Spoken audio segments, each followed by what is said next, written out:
Welcome our esteemed speaker. Dr. Ronald will have approximately maybe 1 hour and 40 minutes to give a presentation and including Q&A session. And after that, we have 10 minutes for the closing session. Is that okay, Dr. Ronald? It's okay, Bu Rina. Okay. Okay, thank you. Okay, ladies and gentlemen, without further ado, please welcome Dr. Ronald. Okay, Bismillahirrahmanirrahim. Assalamualaikum warahmatullahi wabarakatuh, and good morning to all of you. First of all, I would like to say thank you for the committee to inviting me to. I don't know. I don't think that it's shared actually. I will not share my knowledge by the way, but I will ask for help from the mathematicians.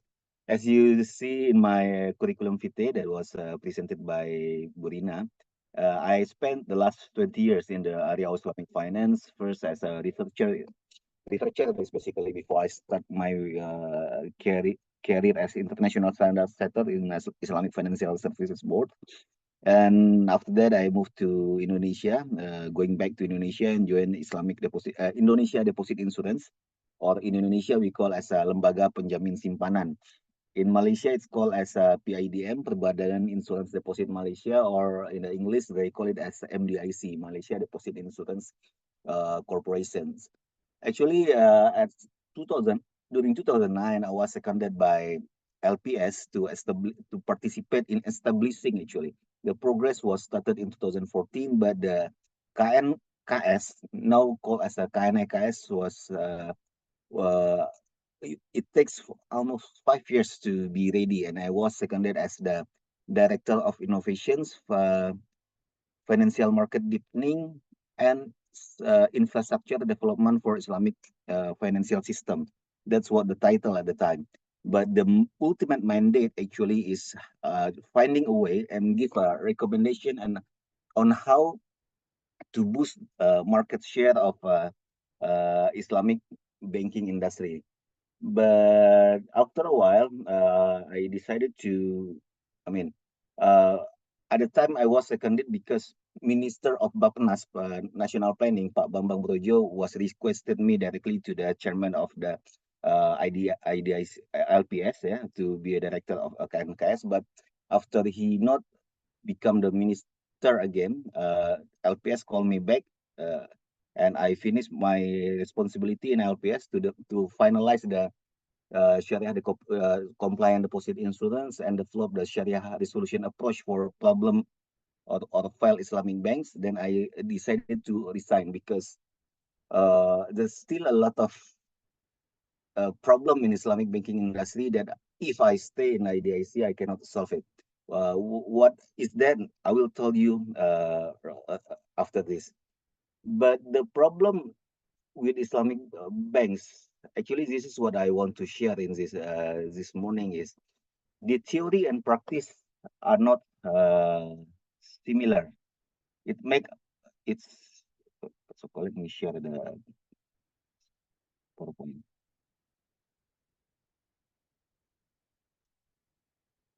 Okay, can you see the screen now? Yes. I can see. The problem with Islamic banking or Islamic economy is the theory and the practice is not similar somehow. In many aspects, we can say that Islamic bank is good, Islamic economy is good, but in the reality, people feel difficult to see the difference.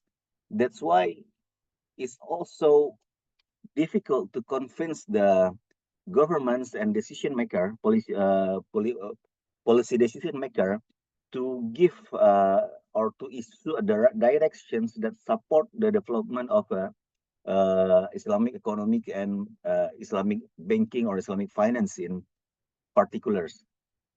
But actually, but so unfortunate, the economists as well, the Islamic economists as well, I really don't understand why don't they come up with at least some modeling and show that in theory, or at least in the paper, or at least in the mathematical side, everything that we say, or we say it's good, the good impact of Islamic economic or Islamic finance can be proven. But up until now, I don't know whether they are failed or not. But when I deal with for example, my chairman at the time, he was chairman of the LPS and former deputy governor of Bank Indonesia.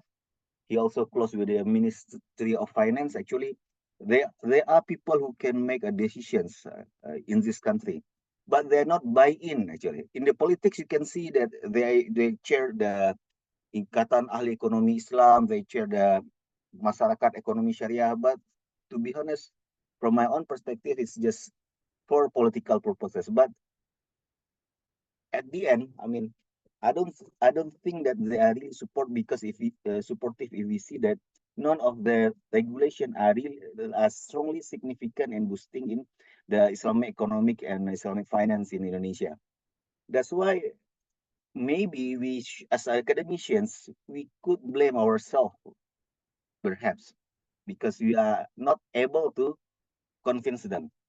And that's why when Dr. Lukman uh, invited me to be a speaker in this session, I think it's good, because maybe the mathematicians can help us.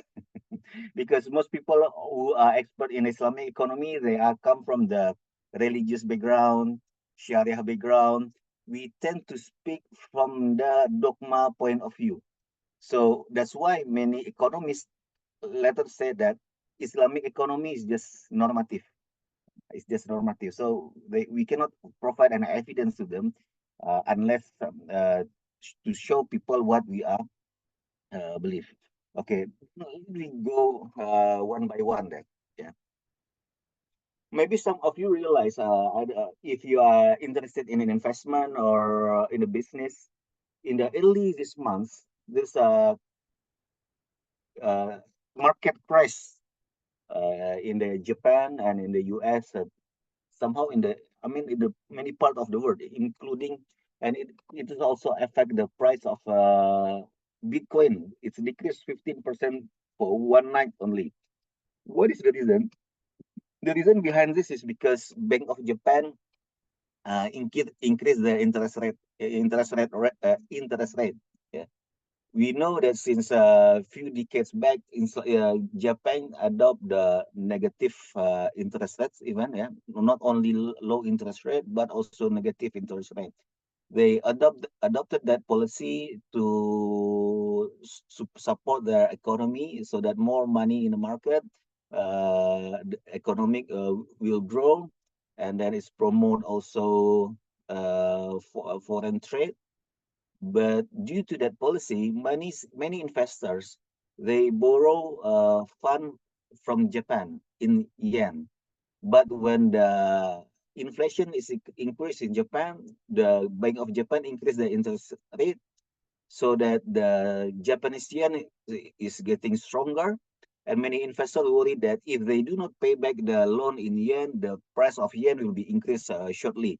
That's why they sell the investment and they pay back the loan, because the number of investment is huge. So it's it's the basic economy. It's like if the supply is high, the price will be reduced. That's the source of a market crash, actually. But if you remember, I think April last year, the Fed, the Central Bank of United States of America, also increased the interest rate early last year. What happened is it triggered the default of Silicon Valley Bank. Yeah, Silicon Valley Bank. Silicon Valley Bank is a unique bank, actually. It's not a big bank, but it's a unique because it provides financing to early entrepreneurs who develop their own startup. I mean, not many banks are brave enough to do that thing, but the Silicon Valley banks take that risk. Yeah, they provide financing to the startup, but when the startup success and acquire a lot of money from investor later on, or they do the IPO, they put their money into the Silicon Valley banks. Okay. Then what the Silicon Valley banks do? They invest that money in the long-term investment. Of course, some of the money to the long-term investment that is secure. What is the secure investment in finance? It is the government bond, the sovereign bond. Yeah, in Indonesia somehow we also have what's so called as sovereign sukuk. Yeah? Because in finance this called as the risk-free investment. This because the government will never be bankrupt. But the risk-free, of course, only offer the smaller returns. That's why the SVB invest in the long-term sovereign bond. But when the government, when the Fed increase the interest rate, price of the sovereign bond, especially the longer one, decrease. And at the same time, because the interest rate increase, yeah, the startup who now become unicorns, many unicorns, they take their money back from the banks, yeah, to boost the performance of their business. But when they took their money back from the banks, of course, it's create liquidity risk, yeah, to the SVB side. What they do, they have to sell their sovereign sukuk, yeah, sovereign bond that they own. But because the interest rate increase, the price of the sovereign bond is also decreased. Then people worry, why SVB have to sell their investment, their bond at a loss? It trigger panic.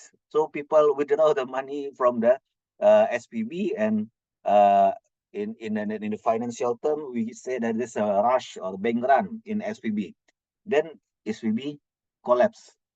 Initially, the FDIC, Federal Deposit Insurance Corporation, the LPS or the PIDM of USA, will liquidate the SVB. But because many unicorn put their money in the SVB, if they liquidate the SVB, the unicorn will also become bankrupt. So it created a systemic impact.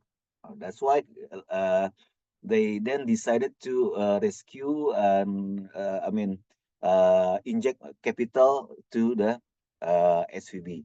And you can see that although interest rate actually, can be used as a monetary instrument, it has a good or positive impact. Somehow, it's also create problem to the economy, either from a macroeconomic perspective, yeah, it's trigger economic slowdown due to the high cost of fund, and then later it increase employment due to the economic slowdown, and also government do not have enough budget due to budget deficit because interest increase in interest rate, and also it will decrease consumptions. If the consumption decrease, or of course the purchasing power also getting trouble, yeah, and then many economic sectors are influenced by this event. Well, when we talk about financial stability, the case of SVB is a perfect example that interest rate also create a liquidity risk and promote a credit risk, yeah, and trigger also the open possibility, make higher possibility of banking failure happen. So this is the problem with the interest rate.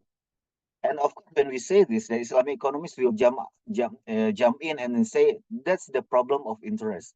We should replace the interest with Islamic banking system, for example, by using the profit sharing model. But the problem is there, can we prove that if we adopt the Islamic banking model, for example, the profit sharing, yeah, could it trigger more financial stability to or economic stability to the banking sector or the economic sector in overall? This is somehow that, I don't know, maybe some people have provide some evidence on it. What we know is when we look back to the Asian financial crisis 1998, global financial crisis 2008, and even in the last COVID, the COVID, we can say it's an economic crisis as well. It's clear that Islamic Bank, yes, it is more stable during the turmoil as compared to the conventional banks. But when the crisis goes, people going back again to the interest rate. But now, how the question is how we could ensure them, convince them to leave the interest rate at all, then maybe we need to answer these questions. Can we find another instruments other than interest rate as a tool for monetary policy that more in line with Islamic banking systems? I don't know. Somehow, maybe in my opinions, still a bank can, the central bank can issues. Normally, as part of monetary policy, bank will issue kalau di Indonesia itu apa? In Indonesia, they will issue the Bank Indonesia certificates, right? Or Bank Indonesia bond, to attract money from the market. Maybe the same thing can be used, but of course the underlying assets should be there as part of Sukuk. Currently, Bank Indonesia have that instrument already, but it's still not a majority. Okay, that's the common problem with the interest rate. Then we go to another problem that is more theoretical actually and more normative, but somehow this is the reason why the interest rate is prohibited from Islamic point of view. First, the interest rate of course create injustice. One party has to work hard and the others receive all the consequence. Uh, for example, the bankruptcy loss, while others receive full money return without doing anything. In Islamic economic system, they say that those who receive interest, they receive return without iwat, no iwat. Some example of iwat is effort, liability, and risk. Well, interest rate also trigger more inequality because it is sources of capitalism. The rich getting richer, because they have money. They ask other work for them without any iwat on that. But even those who can access the money in the banking in the interest banking system, actually they are the better off because they have access to collateral or guarantee. But the poorest of the poor somehow is left out in the equation because they cannot access the financial sectors.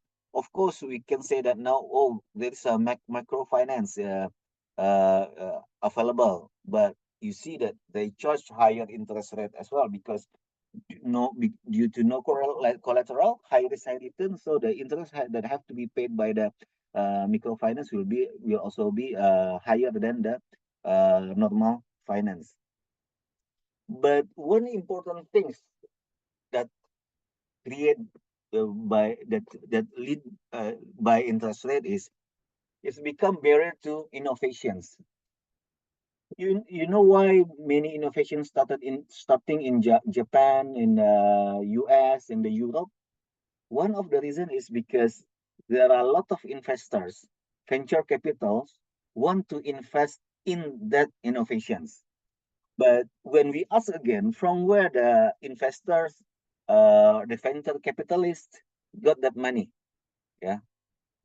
it's true that they somehow use the instrument of the capital market, but the sources of the money is not in the capital market.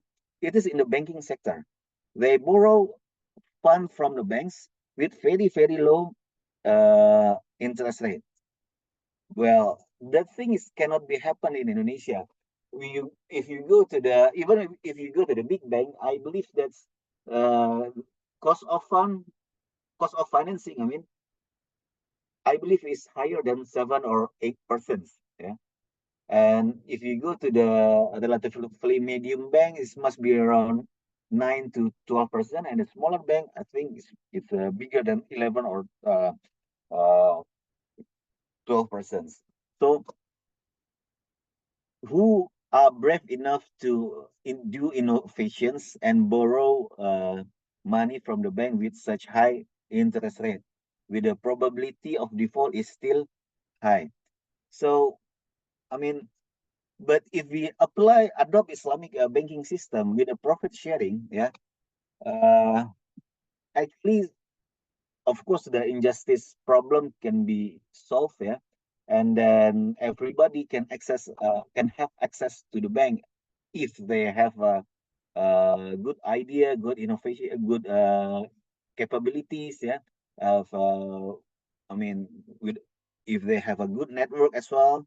Theoretically, it's like that, but can we prove that from mathematical point of view? It if we can, uh, I mean, we can provide it and show it to the government so that I mean they do not have any other reason to not giving incentive, yeah, to Islamic financial services industry. Somehow the industry now is quite desperate. Why they ask for incentives since long time ago, maybe since 30 years ago, 20 years ago, and I experienced myself 6 years ago. Yeah, but such instant they never give such incentives to us. Interestingly, they give incentives to any other sectors. I don't know what they provide to the government, what they show to the government so that they can give an incentive that the Islamic economic or Islamic finance cannot provide the same thing. Okay. So again, many people, yeah, especially the Islamic economists, argue that Islamic bank can solve many issues in economy. However, yeah, in my opinions, if we still adopt the dual banking system, well, the unique characteristic of Islamic bank cannot, I mean, cannot be how to call it in English. Cannot people cannot enjoy the good, the unique or specificities of Islamic banking. Because at the end of the day, if we are still in the dual banking sectors with the conventional banks are leading or become the or own the higher market share, the behavior of the Islamic bank will tend to follow or mimicry the behavior of the conventional banks. Why? Because we live in the capitalist countries. Yeah, Indonesia is really capitalist. We just shy to admit it. Yeah, although we say that we are Pancasila somehow. I don't know. I heard someone ever say that better to become a capitalist or socialist. Yeah. At least in the capitalist, I mean they are rich, yeah, like in the U.S. And socialist, like I mean, when we say socialist, not like Soviet or Russia, but more like people in Germany and Scandinavia. They also live a better life than us, yeah, rather than live in the middles, who are without clear guideline of decision making. Yeah. Now, so uh, because if the conventional bank market share is higher than the market share of Islamic banks, at the end of the day, people will choose the banks that can give them higher returns, meaning that the conventional banks.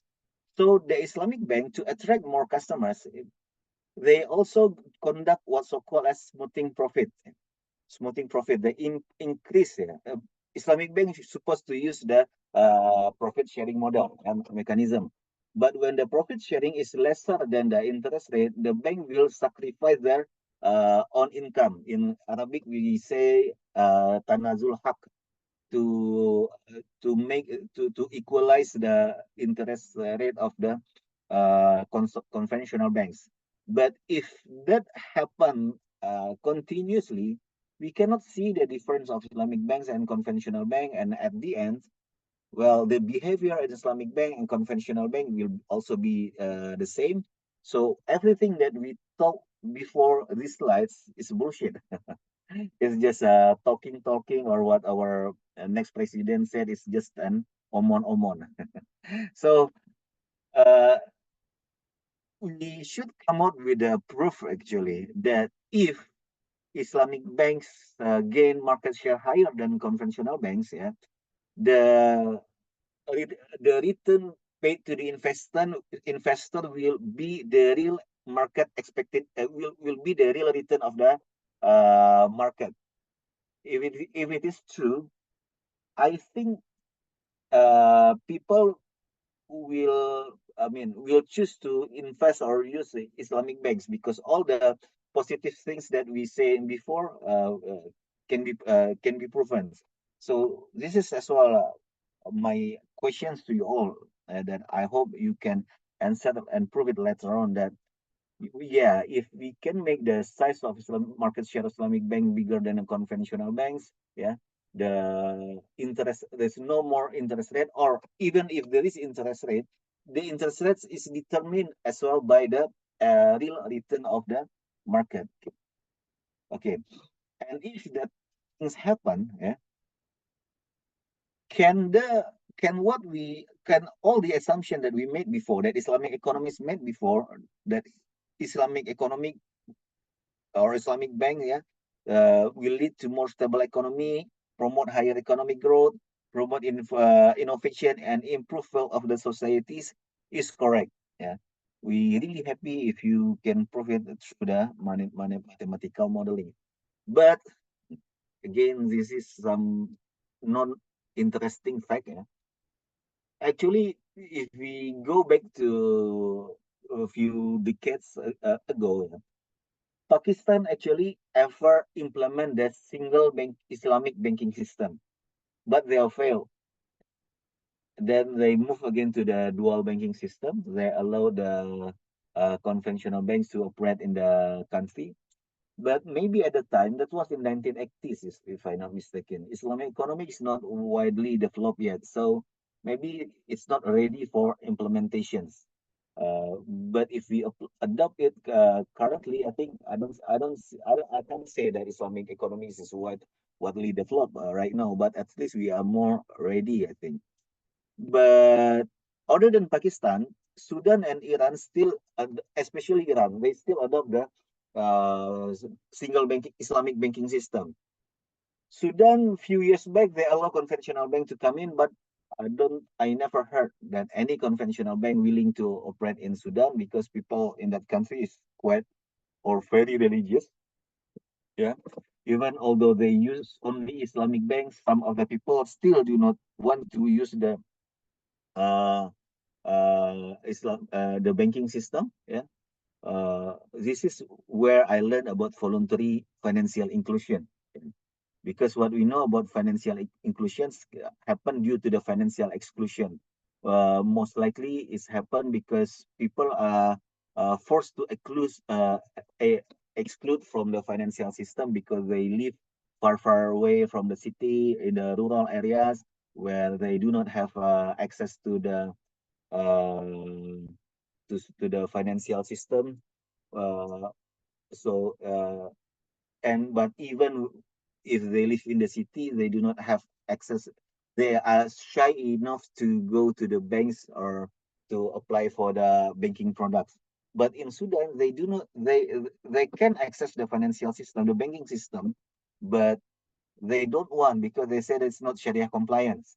What they do is they put their money in the government sukuk.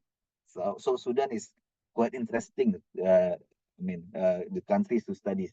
But these two studies cannot show a good example of Islamic economy. Not because of they are bad, of course, but because this country was embargoed by the US and Europe. That's why, yeah, economically they are not. We cannot learn many things from them. But maybe if our country can show that we can show that if we could increase the market share of Islamic bank step by step, yeah, and become the majority, well, we hope that the economic will be better. But other than Indonesia, some country actually have practiced this. You can check Saudi Arabia. Back in early 2000, I think the market share of Islamic bank in Saudi Arabia is less than 40%. Even if you go there, you cannot find the Islamic banks. Written in the mirror of the building of the bank itself, because they do not have that. They do not say that they have Islamic banks. They have Al Rajhi and some Al Bilad, yeah, bank that are run by Islamic principle, but they do not announce that they are Islamic bank. That is interesting as well. Yeah, I think we should check whether after having more market shares, does all the things that we have discussed earlier is make sense, or can be proven. Other than Saudis, the example is Kuwait and Brunei Darussalam. Malaysia actually also have a big market share, but still not majority. If I'm not mistaken, somewhere 30 or 40% now. The market share of Islamic Bank in Malaysia. Yeah. So, but this becomes this is one of my question as well. Yeah. If market share of Islamic bank bigger than conventional banks, meaning that the expected return of investment in this country cannot be determined by interest rate, what the foreign investor will think? Will they withdraw the fund from this country? Because, if we apply adopt the profit sharing, we cannot guarantee them the returns. Actually, to some extent, we can. Yeah, if we could find a very good investment with the returns, with a more stable return, actually, even if we use mudarabah or musyarakah as a contract with the investor, the return can be fixed actually.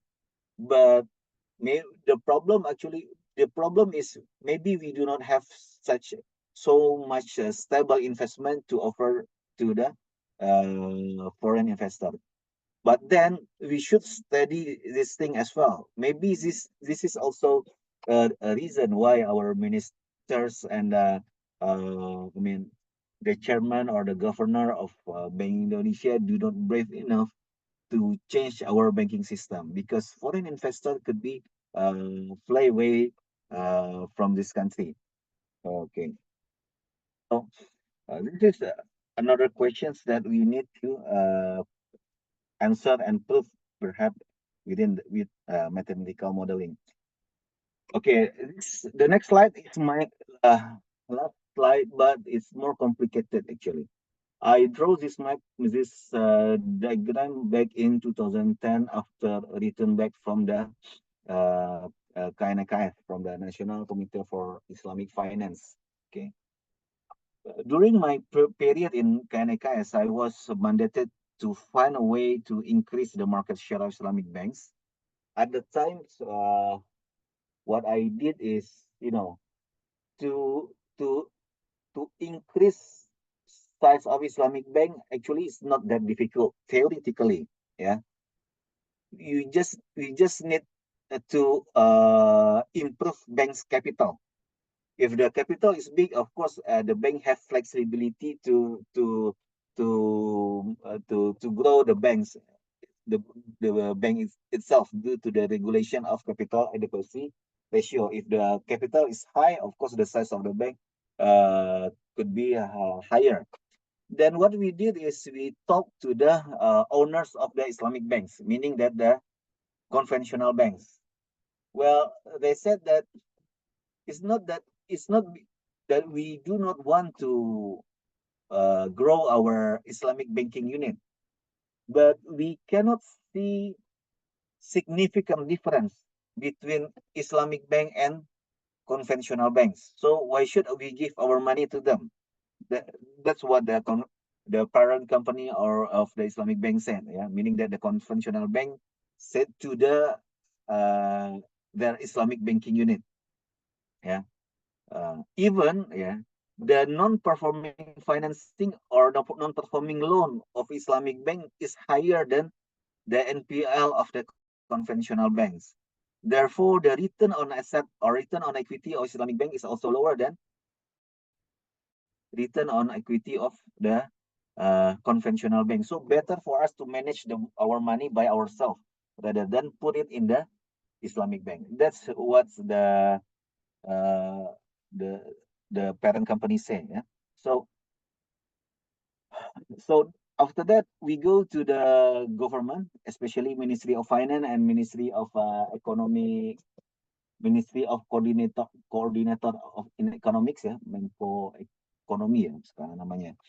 But they give us same answers.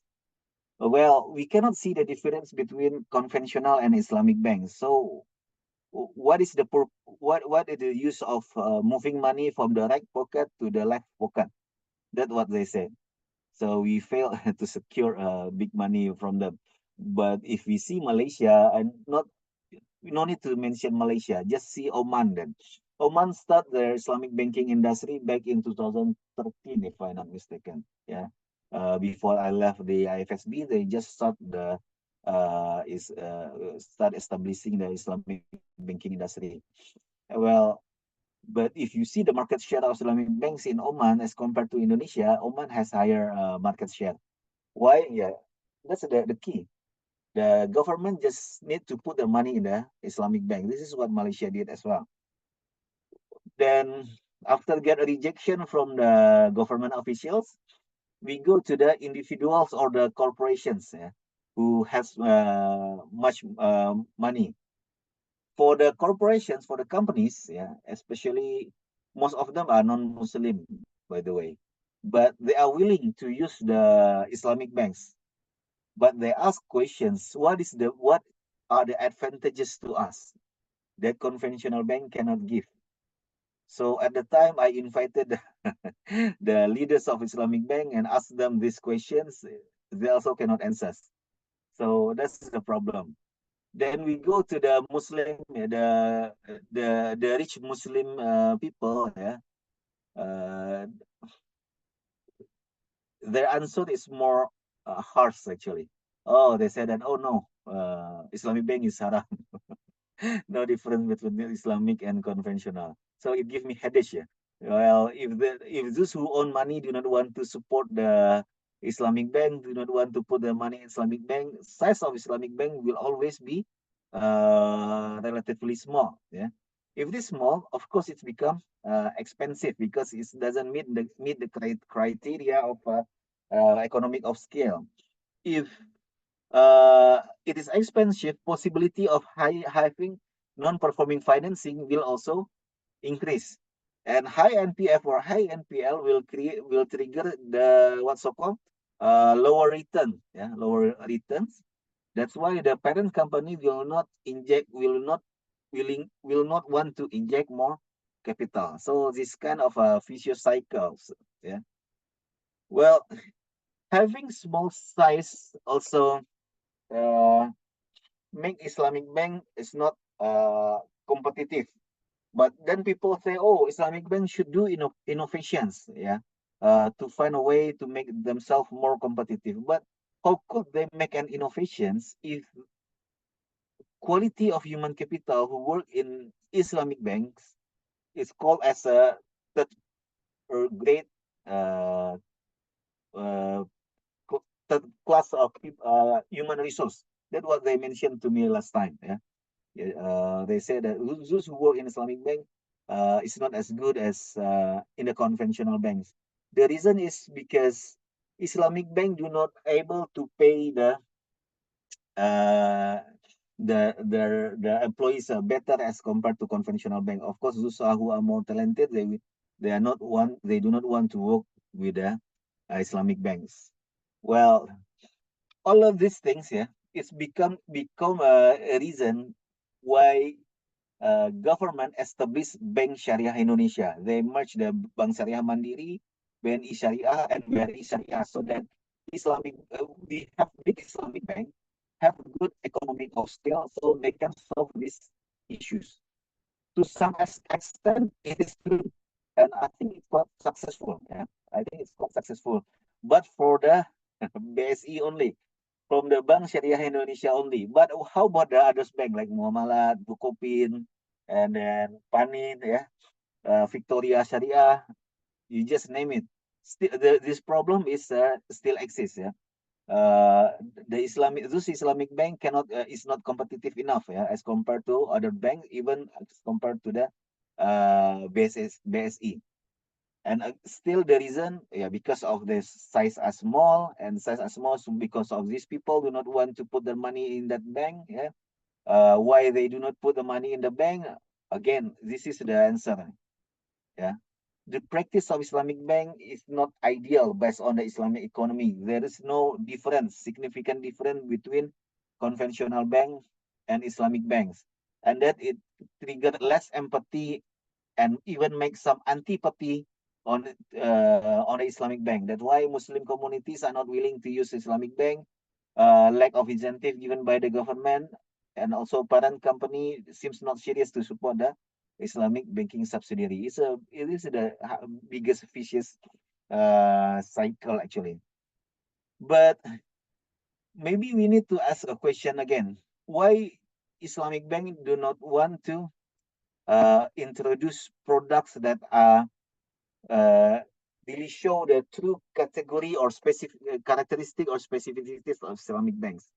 Well, there are some Islamic bankers that really want to do that, but the problem is some regulation are not accommodate the ideal version of Islamic banks. This is what I found during my tenure in KNIKS. When we propose some idea, they will say that, oh, that's not a banking product.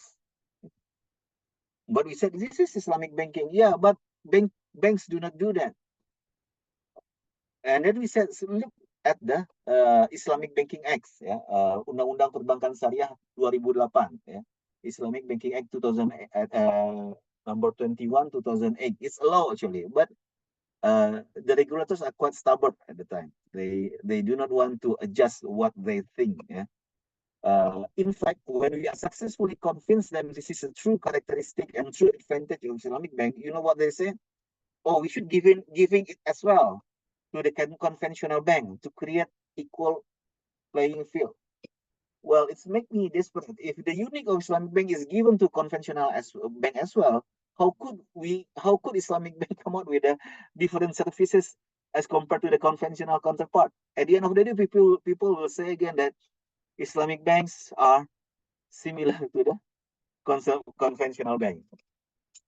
Then even if but actually, luckily, after the long debate, although I'm not in the KNKS yet, but still I am involved in the development of Omnibus Law in the financial sector, Undang-Undang P2SK, penguatan dan pengembangan sistem sektor sistem keuangan ya. I forget what is the name of the law. Some unique characteristic of Islamic finance are recognized in that law. For example, now Islamic banks are allowed to offer investment account, meaning that Islamic bank could have investment products. That's the first thing.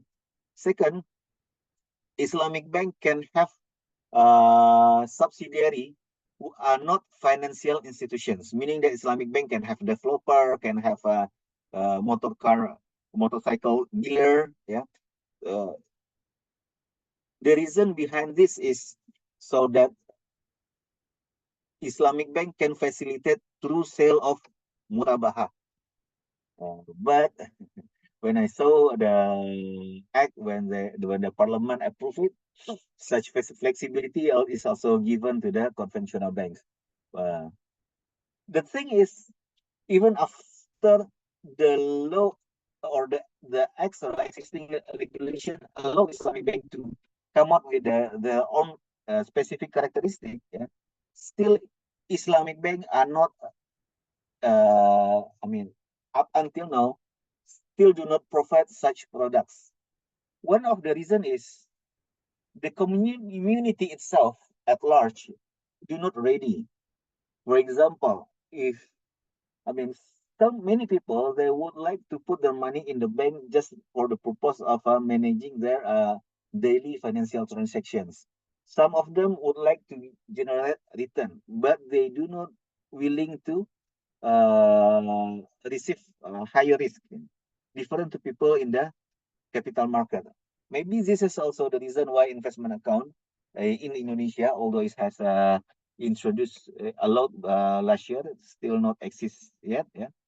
Well, maybe this has happened because there's lack of awareness on benefit of risk sharing. I don't know. Maybe we should jump to this one first. Yeah. This has happened perhaps because lack of understanding in Islamic economies. Yeah. Capitalism still has become our cultures, like it or not, realize or not. Yeah, this is our decision sometimes will be based on these principles. Yeah, and we do not understand the benefit of sharing to the economy, so we are not ready to participate in the ideal version of Islamic banks. Again, it's create the fact that there's no significant difference between Islamic bank and conventional banks, make people less empathy or even antipathy to Islamic bank, and no one again willing to put their money in the only of no one. Only few people were willing to put their money in the Islamic bank. Size of Islamic bank become small, the price become expensive and not competitive. It create higher MPL and it trigger low return and make the parent company subsidiary do not want to support their subsidiary. So so we cannot blame the Islamic Bank itself. Yeah, we cannot blame the regulators. I think should blame all of us, because we are the ultimate reason why Islamic Bank is not growing so well in this country. But for those who sit or make a decision or the decision maker in Islamic banks, they also become the source of problem as well. Why? Yeah, because the KPI, the key performance indicator, if you are assigned as a director of or CEO, of course you should generate profit, right? You should generate profit. If you're able to generate higher profit, your bonus will be increased. So to generate higher profit, why you should take higher risk, or why you take more inefficient business process? Well, at the end of the day, many people say that Islamic bank is expensive as compared to conventional bank. Even even if 50% of money in one country we put in the conventional bank, and another 50% will put in Islamic banks, the performance of conventional bank will be better than Islamic bank. Why? Because interest is simple. You just lend people money and do nothing and wait for the income. But if you put money in Islamic bank cannot do that. They should, for example, in Murabaha, we should have effort to buy the goods and sell it to others. In Istisna and Salam, we need to ask others to build something for us, but we have to bond the risk. Yeah. In Mudarabah and Musyarakah, we also have to bond the risk. Maybe somehow we can generate higher return, but the risk also there. Those who are profit, who have bigger objectives related to profit motive, will not dare to do that. Yeah, they will take the easiest way. This is also make a reason why they do not want to do extra mile to come up with a more specific Islamic banking products.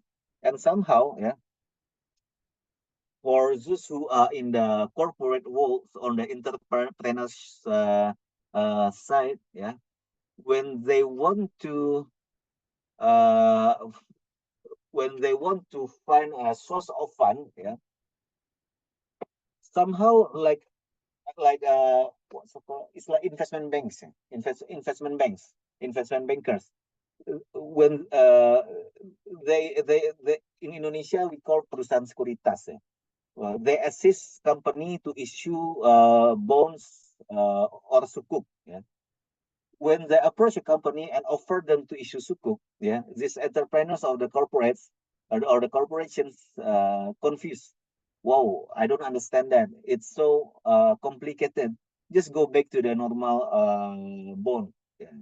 So there's a lesser preference as well on the Islamic finance product to those who are not Muslim, for example, and who are neutral, not support or not against the Islamic Bank. So this is all the challenges that we find when we try to grow the Islamic banking sectors in Indonesia. So maybe this is again a question. I don't know. Maybe we can discuss after this. Can you recommend how to cut and end these vicious cycles? What are the priorities? Is there any, I don't know, maybe mathematical modeling that can become a solution? Last time I do research using the AHP, analytical hierarchical process. I can't remember what is the reason. I think uh, I should check, but they also come out with the some priorities, which one that we have to solve it first. Well, in the practice, what I do now actually, other than become a lecturer in the University of Indonesia, I met old friends who who want to build the business ecosystem in the property sectors. And at the time, he told me that he want to have financial institution under his ecosystems. So he asked me how. So I suggested him to either to establish a fintech or to buy a banks. But of course, if he has to buy the commercial bank, is very expensive. Then I suggest him to start with the Islamic Global Bank. So he just bought the banks early, no, early this years, yeah. And he asked my help to digitalize that bank. But I told him, if you want me to help you, I mean, you should support our idealism. We will introduce the unique version of a Islamic bank that maybe others bank do not want to follow. For example, the investment accounts and then istisna products. Yeah, this is what we do actually. But again, it's not that simple. Yeah, I truly understand why the conventional bankers who now become the boss of Islamic bankers, Islamic banking, they do not want to do that. For the Murarabah, for example, the risk is very high. Yeah? Although we tell them that we are here, yeah, to show the spirit of Islamic economy, yeah, to spirit of ta'awun, tolong menolong, yeah. Uh, we can provide them financing up to 100% with mudarabah contract, yeah, with no collateral. Some of them, yeah, the one who have a good faith, of course, they take it and return back the investment according to the profit sharing agreement. But the others, although they look like very pious or very religious, still the I mean they show the theory of moral hazard. And then we also have one istisna contract, yeah, parallel istisna. It's quite interesting actually. But I don't know. Maybe we have maybe I will discuss in others moment, because I mean I would like to focus after this on the question and answer and more discussion from your side. But this is what I do from the practitioner's point of view. But it will take a long time to do it alone or to do it by ourselves, because the approach of Islamic banks in Indonesia is bottom up. Yeah, everything we do it alone, and later on we hope that government give an attention to us and they help us. But I think if we want to do the fastest way, or the fastest way, we should able to convince the government that Islamic bank is better. But how? Because the practice is not there yet. Theory and practice are different. This is, I think, the role of the mathematician and Islamic economists, yeah, to show them, yeah. This is the logic. This is the way and the transmissions how the Islamic economy or Islamic bank can be the solution for the economy. So that's why I just trigger questions here for you all. Yeah, I really hope that maybe you can help us to answer these questions. If yes, it's our pleasure again to bring your studies, for example, to the Ministry of Finance or the government of Bank Indonesia. or chairman of OJK or LPS, but yeah, but it's again depends on the studies later on. I mean, the evidence that you all can make. I think that's my presentation, Dr. Dina. Yeah. After this, I'll give back to you. Okay, thank you, Dr. Ronald, for the presentation. And I think it's now for Q&A session.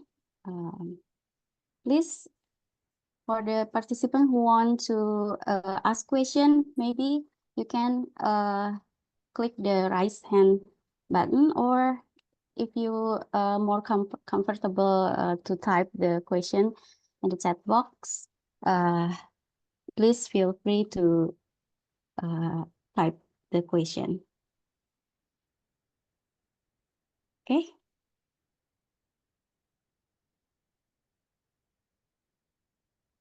Okay, while we are waiting for the question from the participants, maybe I want to ask, the moderator have to ask. Okay. From the slide, you stated that learning from the past, Pakistan failed in implementing Islamic banking system. And then Sudan and Iran are also not as perfect case studies for Islamic banking. So is there any country which have succeed in implementing Islamic banking that can be our role model so far? Of course, it is our neighbor. I mean, I think some participants here are from that country, from Malaysia. Malaysia is very good actually because you know, the interesting fact is this is something that we always ignore before. Yeah, as Indonesians, we both experienced the ASEAN financial crisis, but because during that crisis we also have the political crisis, we are recover a little bit late as compared to the our neighbor Malaysia. But Malaysia use Islamic finance as a tool, as solutions to build the country after that crisis. Yeah, although the Islamic banks was started in the Middle East, in Malaysia also actually in 1967, if I'm not mistaken, with the establishment of apa namanya itu tabung haji ya. But the Islamic bank just started in Malaysia, the formal one in 1983. But for the Islamic capital market, I think Malaysia was the pioneer. Although in the first attempt they are not succeed by issuing the BBA Sukuk, but then they are quite success with the Ijara Sukuk, and many infrastructures in Malaysia was funded by the Sukuk at the times. And until now, I think, yeah, Malaysia is very good. We are a good example with regard to Islamic finance. However, we should also admit that the characteristic of our country is also quite different. Yeah. In Malaysia, they in the 2013 they issued what's so called as Islamic Financial Services Act. At that act, they introduced the investment account, but but so unfortunate that the number of investment account in Malaysia is decreased actually. Why? Because at that time they consider all deposit, the mudarabah deposit, as a investment account, but not everybody uh, would like to take a risk. That's what, and at the same time, the Malaysian also, the Islamic bank in Malaysia also not allowed to offer the wadiyah anymore, if I'm not mistaken. So what they do is they replace wadiyah with tawaruk or commodity murabaha, which is simple actually. But then again, with the investment account that make people forced to have a risk, they prefer to move their money back to the Tawaruk. And again, also, although the market share of Islamic Bank in Malaysia is higher than ideal, but if we look to the practice, I don't think that Islamic economists in Malaysia is satisfied with how they deliver the Islamic banking services. Yeah. Because I met few years ago my colleagues in Bank Negara. He told me that they are now trying to find how to reduce the number of the tawaruk in the country. So again, Malaysia is a good example, but they also they have their own problem. That's Sister Dina. Yeah, and maybe they have a rather different political environment with us. So that's the challenge Yeah, for but it's us, easier maybe. to develop Islamic bankings there because they are clearly stated that they are Islamic countries. Okay, Yes. and then in terms of policy, they willing to make Islamic finance as a solution for the country economy.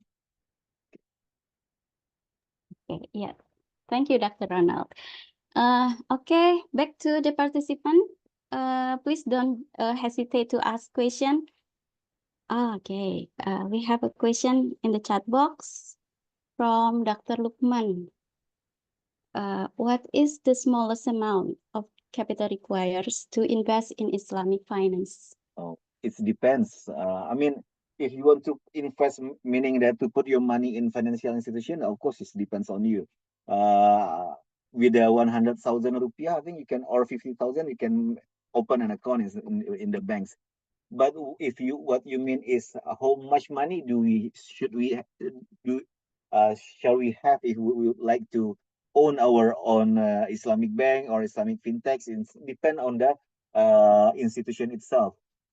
For the commercial banks, the minimum is 3 trillion rupiah, 3 triliun rupiah. But for the rural bank, I think it's around 6 billion, 6 miliar, yeah. But if you go to fintechs, I think it's around 2 billion or 2 miliar. I can't remember is exactly the detail.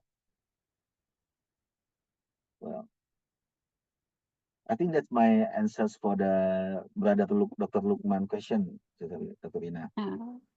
Okay.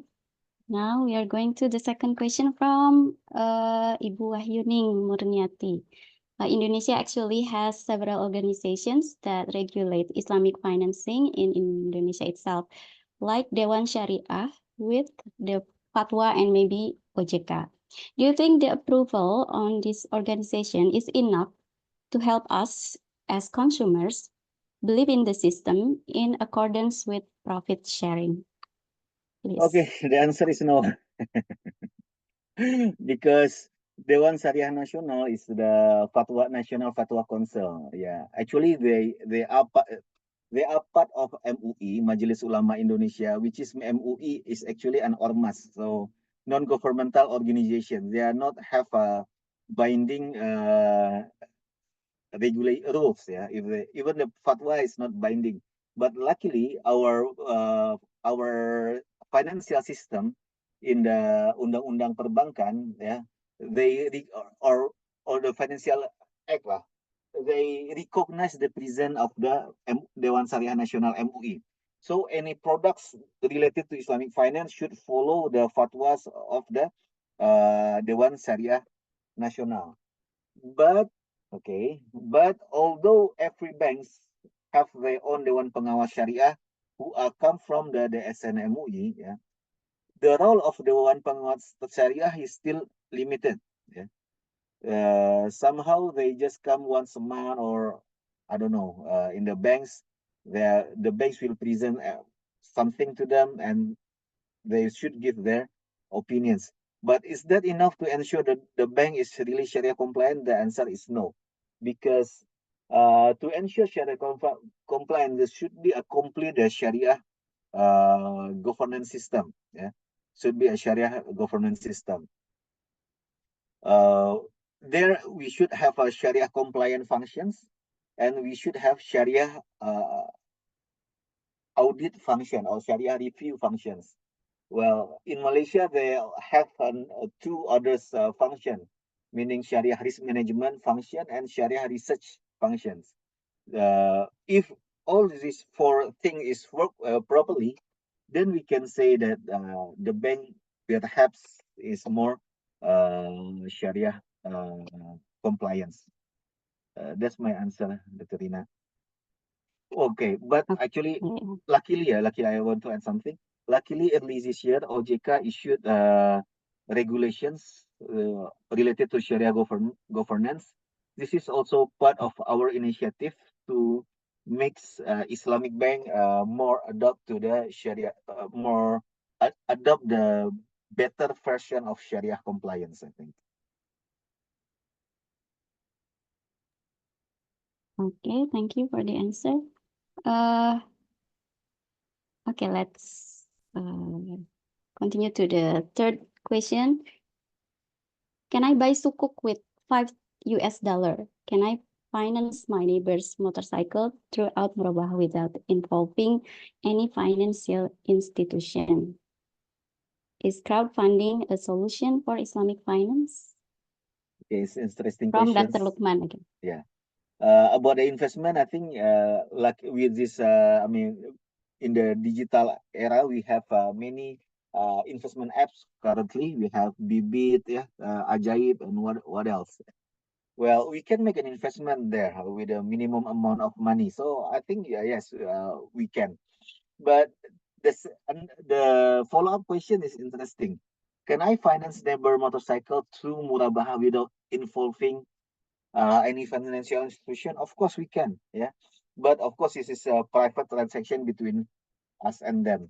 But can we fund that through crowdfunding? Yes, it also can. But of course we should involve fintech in that.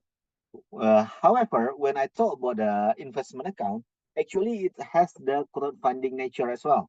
Yeah, it has crowdfunding nature as well. So you can ask for others to fund you to buy motorcycles there. I mean, I don't know, but maybe this is for consumptive purposes. But if we look from the productive purposes, we can do such thing to generate funding to support our business.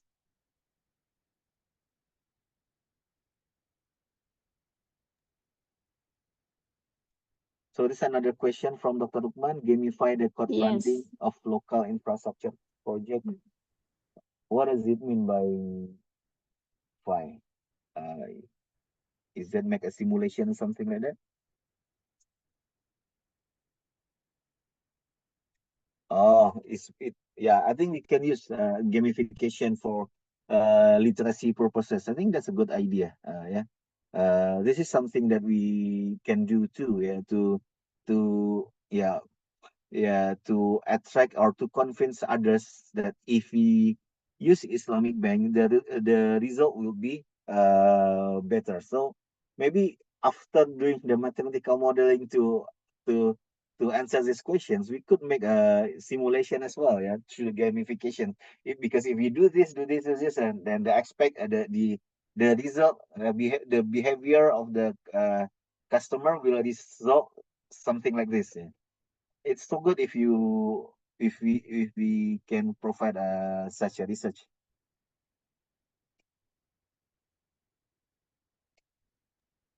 That's from me, Dr. Rina. Is there any more questions? Okay, Dr. Lukman said, Jom Abang. Uh, And then another question from Mr. Arya Dharma Wibowo. Has the government ever considered implementing a policy that to require all of its Muslim civil servants to use only Sharia compliant banks? okay, thank you. The question, Mr. Arya Dharma Wibowo. Actually, we ever asked the governments to do that. Yeah, so the salary, but salary of the PNS, ASN, we call it in Indonesia ASN, aparatur sipil negara. to be put in the Islamic banks. But the answer at the time was, we cannot do that because we are democratic countries. We cannot force people to do something that the based on our decisions. It has to be come from um, their own decision to put the money in the Islamic bank or not. But government can facilitate that. So during Pak Bambang Brojo as a minister of finance, he previously only Bank Himbara, meaning that Bank Mandiri, Bank BRI, Bank BNI, and Bank satu lagi apa BTN ya, bisa menjadi bank penyalur gaji. But when Pak Bambang Brojo become the Minister of Finance, he opened such opportunity to others bank, including to the Islamic banks. However, this is my real experience. At the time, we invite many ministries, yeah, to convince them to open the Islamic banking account as a salary payment, as a tool for salary payment to the employees. There was two representatives from Ministry of Religious Affairs at the time. One from the Sekjen, Secretary General, and one from the Bimas Islam, the Islamic department. These two Dirjen, Directorate General, one used Bank Syariah Mandiri at the time, and another one used Bank BRI Syariah. The one who used BSM, Bank Syariah Mandiri, complained. The employees complains and ask whether they come back to the previous system, because every time they make a transfer to the families, yeah, using ATM or something like that, it was just 6,500 rupiah. So it costly for them as a PNS, as an ASN. If they make 100 times transfer, it's already 650,000 ya, 650,000. It's very costly to them. So again, I mean, the Islamic bank was not competitive, and even we are as a Muslim are not affordable, not capable. I mean, not affordable enough to use such services.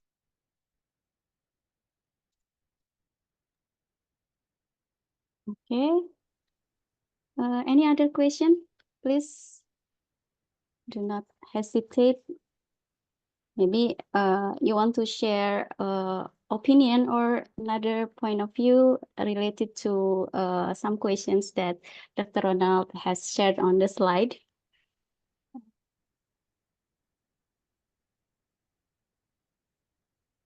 Any other question? No?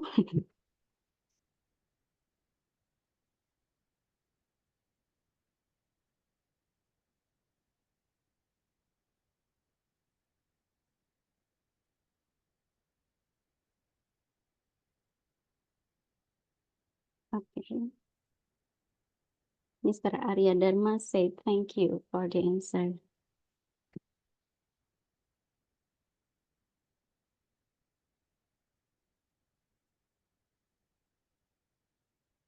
Okay, no question?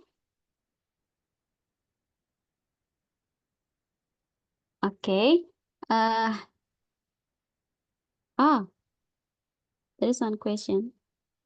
Another one question. Successful models for Islamic digital banking. It's very another. I mean, yeah. Maybe Dr. Lukman asks, what are the model of successful digital banks? Well, we only have two digital banks right now, two Islamic digital bank right now. First is Hijrah, second one is Aladdin. But for the conventional one, I think we have 10, if I can't remember the exact numbers.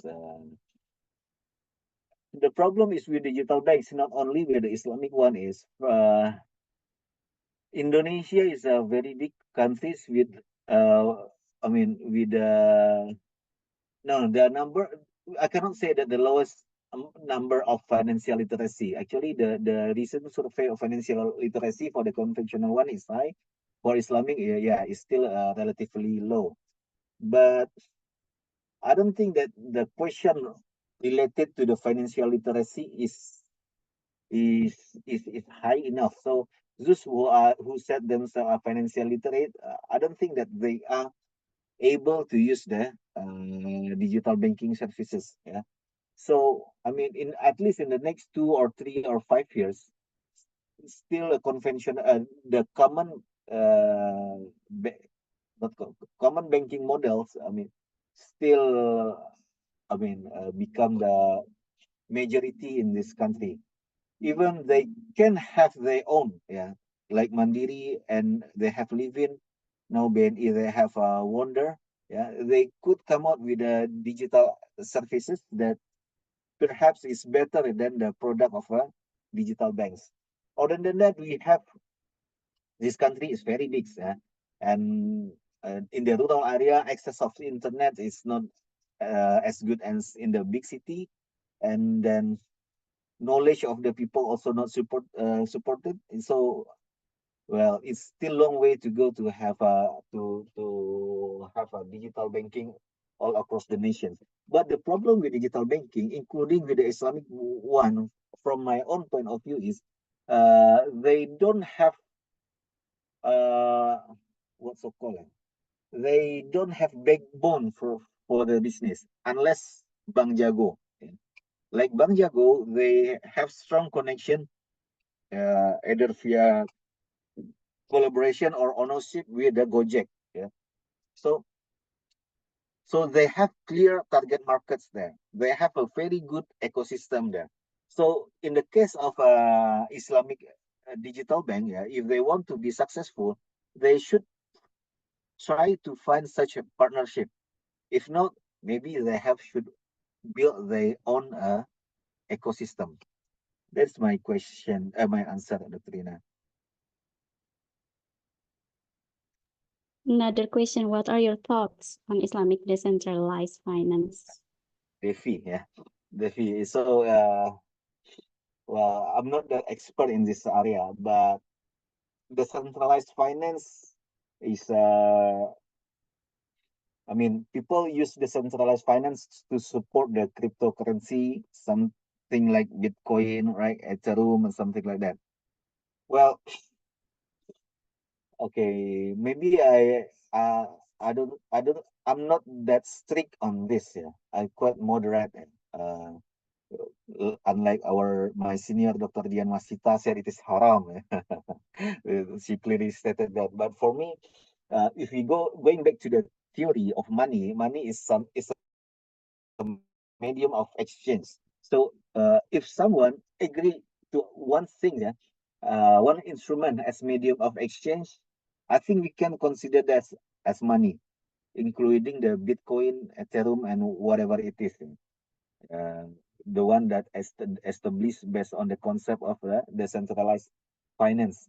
But if we want to say it is Sharia compliance or not, that's another issue. Yeah. Even though in terms of money, we can say that kind of money as well, although it will never be recognized by the Undang-Undang Bank Indonesia.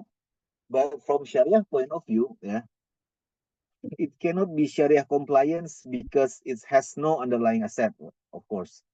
That's why if we come up, we link, if we want to have decentralized finance that meet the Sharia compliance mechanism, we should come up with a clear underlying asset. Either it is in form of asset or in form of act or service that have been done before that we value it's as a has a real value that can be used as a medium of exchange. That my point of view. But somehow maybe some people may criticize my opinion because apa namanya? Because money issued by the government, the centralized finance, yeah, they also have no underlying values. But the answer is money issued by central bank is backed by the central bank itself, backed by a country.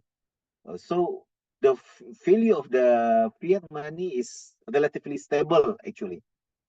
Although in the real practice, we see that the value of rupiah is up and down, up and down, up and down. But at least it's not crazily fluctuated like the Bitcoin or something like that. So that is my opinion, Dr. Lukman.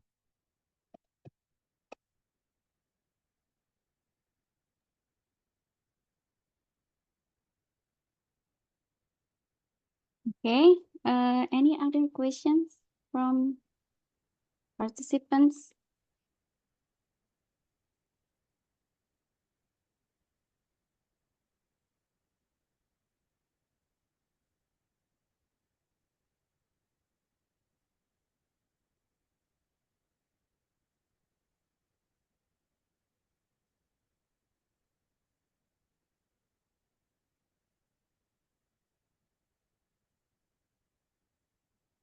No question?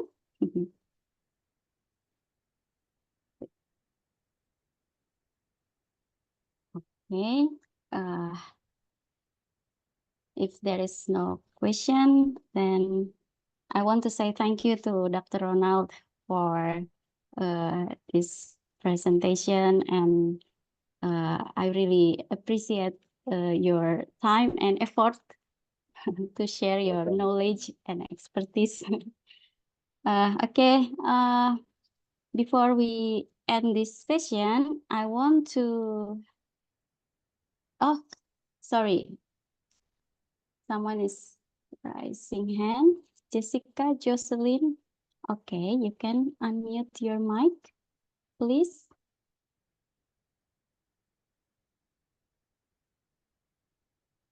Miss Jessica Jocelyn.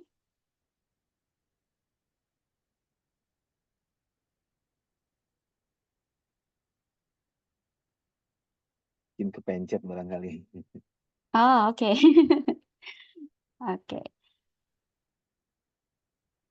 All right, before we end this session, I think I want to take a moment to capture the screen, yeah, to have a picture together. So please, ladies and gentlemen, turn your camera on.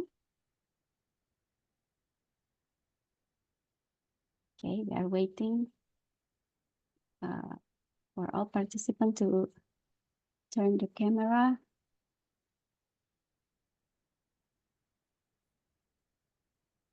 Okay.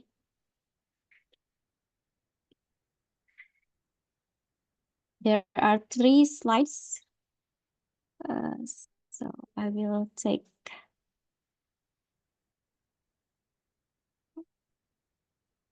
picture. Okay. Okay, are you ready? First slide. Okay, 1, 2, 3. Please hold on. Okay. And then the second slide. Okay, 1, 2, 3. Okay. And then the last slide.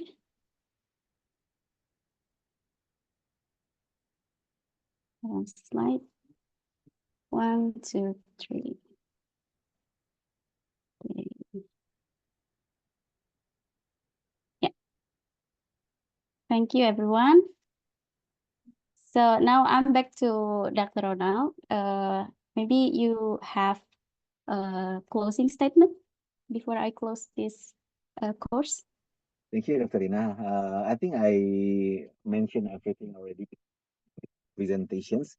Well, but as Islamic economics practitioners as well as activists, maybe I could say, we really need help from the mathematicians and economists, yeah, to help us to give some academic evidence, either by through mathematical modeling or simulation of whatever it is, yeah, to to to to convince the government to provide incentive for Islamic banks or Islamic finance or Islamic economies, because we believe that it is one good solutions that can solve many economic issues in these countries. Well, if you can make that, I mean, I think we can work together and send it to the high level officials later on in the near futures. I think that's all from me, Dr. Rina. Okay, thank you, Dr. Ronald. We are coming to the end of this session, but before we leave this meeting, I would like to remind you to all the participants to fill the attendance link that we have shared on the chat box. And then please don't forget also about the assignment. There's an assignment. So make sure you finish your assignment before the deadline. And then the last thing, I also remind you that we have another incredible class tomorrow with Professor Dr. Mohammed Shahid Ibrahim from University of Durham on 4 p.m. Western Indonesian time with the topic, Can Investment Banks Rejuvenate Islamic Finance?